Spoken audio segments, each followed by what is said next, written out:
ഓം നമോ നാരായണായ. നാരായണീയം ദശകം 22 അജാമിളോപാഖ്യാനം. ഭാഗവതത്തിലെ പ്രസിദ്ധമായ അജാമിളന്റെ കഥയാണ് ഈ ദശകത്തിൽ വിവരിച്ചിരിക്കുന്നത്. അജാമിളോ നാമ മഹീസുരപുരാ ചരൻ വിഭോ ധർമ്മപഥാൻ ഗൃഹാശ്രമേ ഗുരോർഗിരാകാനനമേത്യ ദൃഷ്ടവാൻ സുദൃഷ്ടശീലാം കുലടാം മതാകുലം. പണ്ട് ഗൃഹസ്ഥനും ധാർമ്മികനുമായ അജാമിളൻ എന്നു പേരായ ഒരു ബ്രാഹ്മണൻ ഉണ്ടായിരുന്നു. അദ്ദേഹം അച്ഛൻ്റെ വാക്കുകൾ കേട്ട് ഹോമങ്ങൾക്ക് വേണ്ടി ദർഭയും ചമതയുമെല്ലാം ശേഖരിക്കുന്നതിന് വേണ്ടി കാട്ടിലേക്ക് പുറപ്പെട്ടു. അവിടെ വെച്ച് കാമപരവശയും വിനയമില്ലാത്തവളും അധാർമ്മിയുമായിട്ടുള്ള ഒരു സ്ത്രീയെ കണ്ടെത്തി. ഇവിടെ അജാമിളനെ ദാസിയുടെ ദാസ്യൻ എന്ന അർത്ഥത്തിലാണ് ബ്രാഹ്മണന് അജാമിളൻ എന്ന് വിളിക്കുന്നത്. യഥാർത്ഥത്തിൽ ഈ ബ്രാഹ്മണന് വേറൊരു പേരുണ്ടായിരുന്നിരിക്കണം. രണ്ടാമത്തെ ശ്ലോകം. സ്വതപ്രശാന്തോപി തഥാ ഹൃദാശയ സ്വധർമ്മമുത്സൃജ്യ തയാ സമാരമൻ അധർമ്മകാരീ ദശമീ ഭവൻ പുനഃ ദദൗ ഭവൻ നാമയുതേ സുതേരതിം. ഈ അജാമിളൻ സ്വതവേ ശാന്തനാണെങ്കിലും ഈ ദാസിയാൽ വശീകൃതനായി. അങ്ങനെ സ്വധർമ്മമായ ബ്രാഹ്മണധർമ്മം പോലും ഉപേക്ഷിച്ച് അവളുടെ ആഗ്രഹ സഫലീകരണത്തിനായി അവളോടുകൂടി ഉല്ലസിച്ച് അധർമ്മ മാർഗങ്ങളിൽ സഞ്ചരിച്ചു വന്നു. ഇപ്രകാരം കാലം കഴിച്ചുകൂട്ടിയ അജാമിളൻ വൃദ്ധനായി തീർന്നു. വൃദ്ധനായപ്പോൾ അജാമിളന് ഭഗവാന്റെ നാമധേയത്തിലുള്ള തൻ്റെ ഇളയപുത്രനായ നാരായണനിൽ കൂടുതൽ പ്രിയമുള്ളവനായി തീർന്നു. സമൃത്യുകാലേ യമരാജകിങ്കരാൻ ഭയങ്കരാൻ ത്രീനഭിലക്ഷയൻ ഭിയാ പുരാമനാത്വസ്മൃതിവാസനാബലാദ് ജുഹാവ നാരായണ നാമകം സുതം. അങ്ങനെ മരണസമയമായപ്പോൾ ജീവനെ കൊണ്ടുപോകാനായി യമലോകത്തു നിന്ന് യമകിങ്കരന്മാർ അജാമിളന്റെ അടുത്തെത്തി. ആ 3 യമകിങ്കരന്മാരെ കണ്ട് അജാമിളൻ ഭയന്ന് പേടിച്ചു വിറച്ച് തൻ്റെ ഇളയ മകനായ ഭഗവാന്റെ നാമധേയമുള്ള നാരായണനെ ഉറക്കെ വിളിച്ചു. പണ്ട് കുറച്ച് ഭഗവത് സ്മരണ ഉണ്ടായിരുന്നത് കൊണ്ടുണ്ടായ വാസന നിമിത്തമാണ് അജാമിളന് ഭഗവാന്റെ നാമധേയമുള്ള തൻ്റെ പുത്രനെ നാരായണ എന്ന് പേരെടുത്ത് വിളിക്കാൻ തോന്നിയത്. ഭഗവത് പാർഷദന്മാർ അജാമിളന്റെ അടുത്തെത്തുന്നു. ദുരാശയസ്യാപി തദാസ്യ നിർഗത ത്വദീയ നാമാക്ഷരമാത്ര വൈഭവാത് പുരോഭിവേദുർഭവദീയ പാർഷദ ചതുർഭുജാ പീതപടാ മനോരമ. അജാമിളൻ ഭയന്നു വിറച്ച് ഭഗവത് നാമം ഉച്ചരിച്ചപ്പോൾ സ്വതേ ദുർബുദ്ധിയാണെങ്കിലും അജാമിളന്റെ മുന്നിൽ കാലദൂതന്മാർക്കും അജാമിളനും ഇടയിലായിട്ട് 4 കൈകളും മഞ്ഞപ്പട്ടും മനോഹര ആകൃതിയുമുള്ള ഭഗവാന്റെ പാർഷദന്മാർ പെട്ടെന്ന് വന്നെത്തി. ഭഗവത് പാർഷദന്മാർ യമകിങ്കരന്മാരെ തടയുന്നു. അമും ച സംപാശ്യ വികർഷതോപടാൻ വിമുഞ്ചതേത്യാരുരു ദുർബലാദമേ നിവാരിതാസ്തേ ച ഭവജ്ജനൈസ്തദാ തദീയ പാപം നിഖിലം ന്യവേദയൻ. ഭഗവത് പാർഷദന്മാർ എത്തിയപ്പോൾ യമകിങ്കരന്മാർ അജാമിളനെ കയറിട്ട് വലിച്ച് യമലോകത്തേക്ക് കൊണ്ടുപോകാൻ പരിശ്രമിക്കുന്നതാണ് കണ്ടത്. അവർ യമകിങ്കരന്മാരെ ആ ഉദ്യമത്തിൽ നിന്നും തടഞ്ഞു നിർത്തി. അപ്പോൾ യമകിങ്കരന്മാർ അജാമിളൻ ചെയ്ത പാപകൃത്യങ്ങളെക്കുറിച്ച് ഭഗവത് പാർഷദന്മാരെ അറിയിച്ചു. അജാമിളൻ മുമ്പ് ചെയ്തു പോയിട്ടുള്ള പാപകർമ്മങ്ങളുടെ ഫലമായിട്ടാണ് യമലോകത്തിലേക്ക് കൊണ്ടുപോകുന്നത് എന്ന് അറിയിച്ചു. അടുത്ത 4 ശ്ലോകങ്ങൾ മേൽപ്പത്തൂർ വിവരിച്ചിരിക്കുന്നത് ഭഗവാനോട് നേരിട്ട് കഥ പറയുന്ന രീതിയിലാണ്. ഭവന്തു പാപാനി കഥം തു നിഷ്കൃതേ കൃതേ വിഭോ ദണ്ഡനമസ്തി പണ്ഡിത ന നിഷ്കൃതിക്കും വിദിതാ ഭവാദൃശാം ഇതി പ്രഭോ ത്വത്പുരുഷാഭഭാഷിരേ. അല്ലയോ യമകിങ്കരന്മാരെ, നിങ്ങൾ അറിവുള്ളവരല്ലേ? പാപങ്ങളൊക്കെ അങ്ങനെ ഇരിക്കട്ടെ, പാപം ചെയ്താൽ പ്രായശ്ചിത്തം ചെയ്താലും അതിന് ശിക്ഷയുണ്ടോ? അതോ നിങ്ങളെപ്പോലുള്ളവർക്ക് പ്രായശ്ചിത്തത്തെക്കുറിച്ച് അറിവില്ലെന്നുണ്ടോ? അങ്ങനെയല്ലേ ഭഗവാനെ അവിടുത്തെ ദൂതന്മാർ അവരോട് പറഞ്ഞത്? അങ്ങനെ ചോദിക്കുകയാണ്.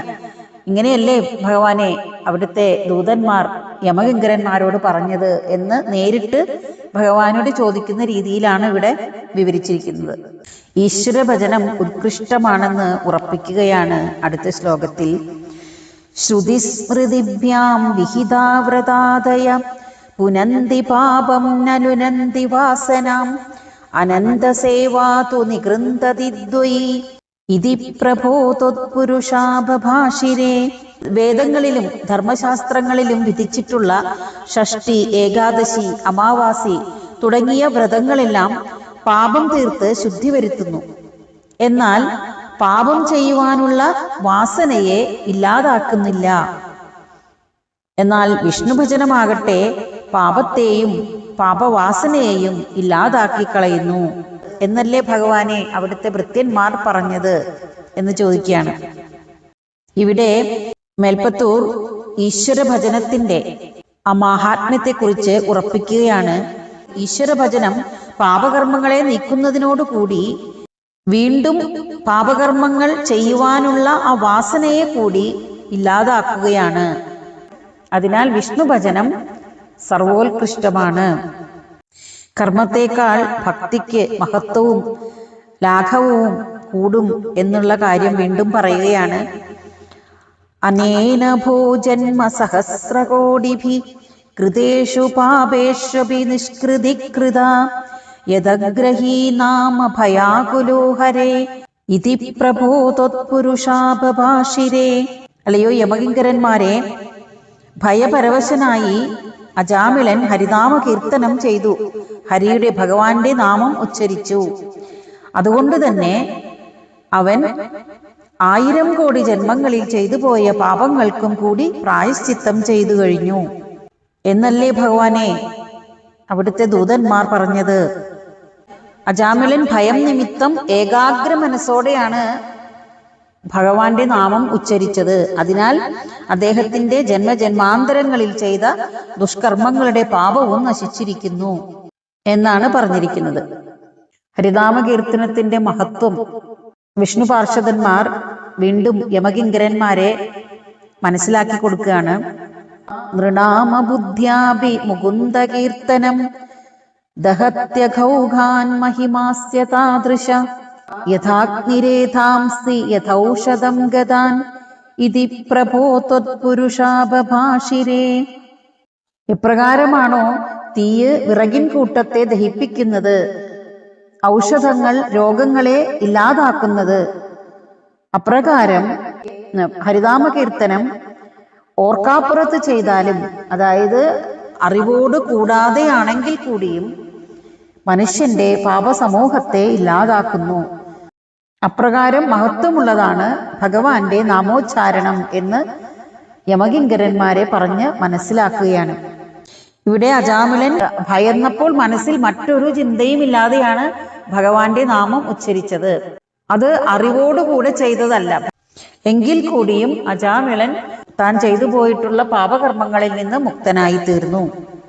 അത്രയ്ക്കും മഹത്തരമാണ് ഭഗവാന്റെ നാമോച്ചാരണം എന്നല്ലേ ഭഗവാനെ അവിടുത്തെ കിങ്കരന്മാർ പറഞ്ഞത്. അജാമിളന് മോക്ഷം ലഭിക്കുന്നു. ഇതീരിതൈര്യാമ്യഭടൈരപാശ്രിതേ ഭവത്ഭടാനാം ജഗണേ തിരോഹിതേ ഭവത് സ്മൃതിം കഞ്ചന കാലമാചരൻ ഭവത്പദം പ്രാപി ഭവത്ഭടൈരസൗ. ഭഗവാന്റെ ഭടന്മാരാൽ ഇപ്രകാരം ഉപദേശം കേട്ട ഉടനെ യമകിങ്കരന്മാർ അവിടെ നിന്നും പോയി. ഭഗവാന്റെ ഭൃത്യന്മാരും അന്തർദാനം ചെയ്തു. അജാമിളൻ സുഹൃതത്തിന്റെ ശക്തി കൊണ്ടും വിഷ്ണു സ്മരണം ചെയ്തുകൊണ്ടും വിഷ്ണു കിങ്കരന്മാരുടെ തത്വോപദേശത്താലും വിഷ്ണു സ്മരണം ചെയ്തുകൊണ്ട് കുറെ കാലം കഴിച്ചു. പിന്നീട് ഭഗവത് ഭക്തിയാൽ സമാധി നിഷ്ഠയെ പ്രാപിച്ച അജാമിളനെ വിഷ്ണു ഭൃത്യന്മാർ വൈകുണ്ഠത്തിലേക്ക് കൊണ്ടുപോവുകയും ചെയ്തു. ഇനി യമകിങ്കരന്മാർ ഈ വാർത്തയെല്ലാം യമരാജാവിനെ അറിയിക്കുന്നതാണ് അവസാനത്തെ ശ്ലോകത്തിൽ പറഞ്ഞിരിക്കുന്നത്. സ്വകിങ്കരാവേദന ശങ്കിതോയമ ത്വദംഗ്രിഭക്തേഷു ന ഗമ്യതാമിതി സ്വകീയഭൃത്യാനശിശിക്ഷതുച്ഛകൈ സദേവ വാദാലയനാഥ പാഹി മാം. യമകിങ്കരന്മാർ തിരിച്ചു വന്ന് യമരാജാവിനോട് ഈ സംഭവമെല്ലാം പറഞ്ഞു. യമരാജാവ് താൻ തന്റെ അധികാരം അസ്ഥാനത്താണോ പ്രയോഗിച്ചത് എന്ന് ഭയപ്പെട്ടു. എന്നിട്ട് തന്റെ ഭടന്മാരോട് മേലിൽ വിഷ്ണു ഭക്തന്മാരുടെ അടുത്തേക്ക് പോകരുത് എന്ന് തറപ്പിച്ചു പറഞ്ഞു. സർവപാപങ്ങൾക്കും പ്രായശ്ചിത്തമാണ് ഭഗവത് നാമോച്ചാരണം എന്ന് ഈ കഥയിലൂടെ മേൽപ്പത്തൂർ നമുക്ക് മനസ്സിലാക്കി തരികയാണ്. അപ്രകാരമുള്ള ഭഗവാനായ ഗുരുവായൂരപ്പ തന്നെ രോഗങ്ങളിൽ നിന്ന് രക്ഷിക്കണമേ എന്ന് പ്രാർത്ഥിച്ചുകൊണ്ട് ഈ ദശകം അവസാനിക്കുന്നു.